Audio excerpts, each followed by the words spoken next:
अखिल भारतीय जन नायक कर्पूरी ठाकुर अधिवक्ता मंच के द्वारा कर्पूरी ठाकुर जी को भारत रत्न दिए जाने पर एक समारोह का आयोजन किया गया, जिसमें मुख्य अतिथि एडवोकेट केसी गुप्ता तथा समस्त अधिवक्ताओं ने भाग लिया तथा कर्पूरी जी ठाकुर जी को भारत रत्न देने पर धन्यवाद दिया गया।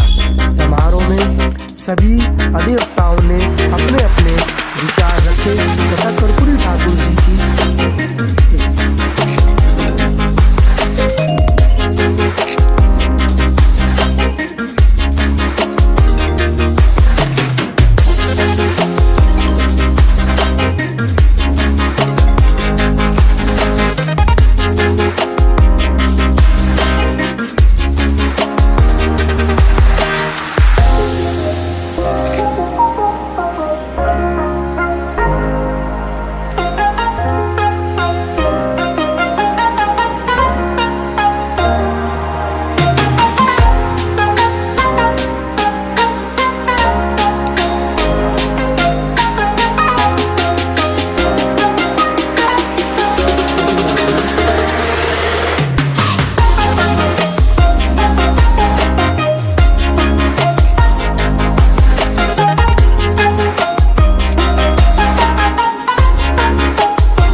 विनोद जी,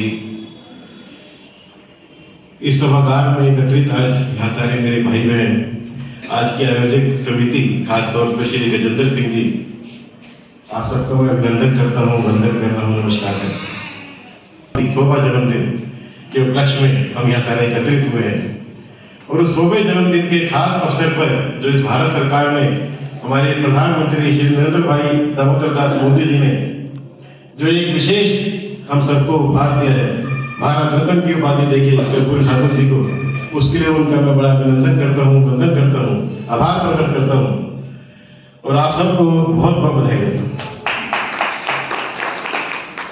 जब हम बात करते हैं कर्पूरी ठाकुर जी की जीवनी की, तो बचपन से जो मेरे दादाजी ने दो शब्द मेरे कानों में और मेरे जीवन में भरे, वो मुझे याद आते हैं कि देश हमें देता है सब कुछ, देश हमें देता है सब कुछ, हम भी तो कुछ देना सीखें। उन दो शब्दों की सही व्याख्या अगर किसी ने कही तो वो श्री कर्पूरी ठाकुर जी ने, चाहे वो आजादी की जंग हो, आजाद होने से पहले की देश की हमारी जंग रही हो अंग्रेजों के खिलाफ, जिसमें कि 26 महीने से ज्यादा वो जेल में रहे, चाहे जंग आजादी के बाद की रही हो, इस देश को सही दिशा दिखाने में पिछड़े वर्गों को, गरीबों को किस तरीके से उभारना है, बाहर निकालना है समस्याओं से, जो उन्होंने जंग लड़ी, वो हम सबके सामने है। और आज उसी का नतीजा है कि इतने बड़े ऐतिहासिक मूवमेंट एक हमारी भारत सरकार ने डिसीजन लिया कि उन्हें भारत रत्न से नवाजा गया।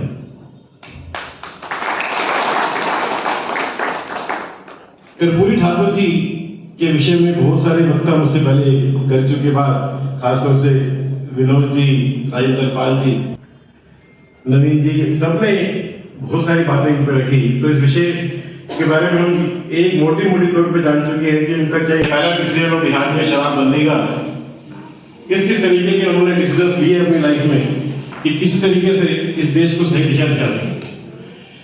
आज इस पे एक ही रिक्वेस्ट करना चाहूंगा, हम लोग पब्लिक डीलिंग में रहते हैं, सैकड़ों लोगों से मिलते जुलते हैं, हमें कुछ समझने की जरूरत है। आज 75 साल की आजादी के बाद जो मुझे लगता है कि हम कहीं ना कहीं जो अनअवेयरनेस है, कि लोगों को जागरूक करने की जरूरत है कि खाली राइट्स ही नहीं है, उनकी ड्यूटीज भी है। चाहिए सब कुछ, देने की प्रवृत्ति भी रखनी पड़ेगी। आज वही हिंदुस्तानी, अगर हम अपने अधिवक्ताओं की भी बात करें, वही एडवोकेट डिस्ट्रिक्ट कोर्ट में जाता है तो कहता है यहाँ मेरे पिताजी की कोर्ट है, मैं जो चाहूँ वो करूँ। वही हाई कोर्ट जाता है तो वहाँ उसका सर्विलेंस भी होता है, उसकी चेकिंग भी होती है, अपना आईडी कार्ड भी दिखाता है, फिर उसकी एंट्री होती है। वही यदि उनका सुप्रीम कोर्ट जाता है तो जैसे गाय दूध देती है वैसा बन जाता है, टोटली सुचारू रूप से कि हाँ मुझे रोज पालन करना है। क्यों? क्योंकि हम लोगों को डंडे की आदत पड़ गई है। तो ये जब तक हमारा देश रूल ऑफ लॉ के ऊपर नहीं चलेगा कि हमें कानून का पालन करना है, संविधान का पालन करना है, और वो वकील होने के नाते हमारी नैतिक और मौलिक जिम्मेदारी है कि हमारे संपर्क में आए लोगों को हम ये समझाए कि हमारी क्या क्या ड्यूटीज हैं इस देश को सही दिशा दिखाने में। आज अगर हम आम तौर पे बात करें, जिन लोगों ने हिंदुस्तान से बाहर ट्रैवल करा हो, आज हिंदुस्तान में पब्लिक सोच सबके सामने है। वही हिंदुस्तानी बाहर चला जाए क्योंकि वहां 1000 रुपए का चालान है तो एक भी नहीं मिलेगा। क्यों है? तो वो जागरूकता लाने की जरूरत है। आज हम इतने बड़े कार्यक्रम को आज राजेंद्र जी ने यहाँ बनाया है, तो मैं यहाँ से खाली एक ही नारा देना चाहूंगा कि जरूर जागरूक बने, आसपास के लोगों को जागरूक करें।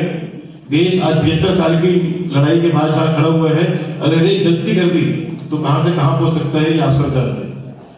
10 साल पीछे लगे, एक समय था 10 साल पहले की अगर मैं बात करूं कि महसूस ये होता है कि दौरे तबाही है, महसूस ये होता है कि दौरे तबाही है, शीशे की अदालत में पत्थर की गवाही है।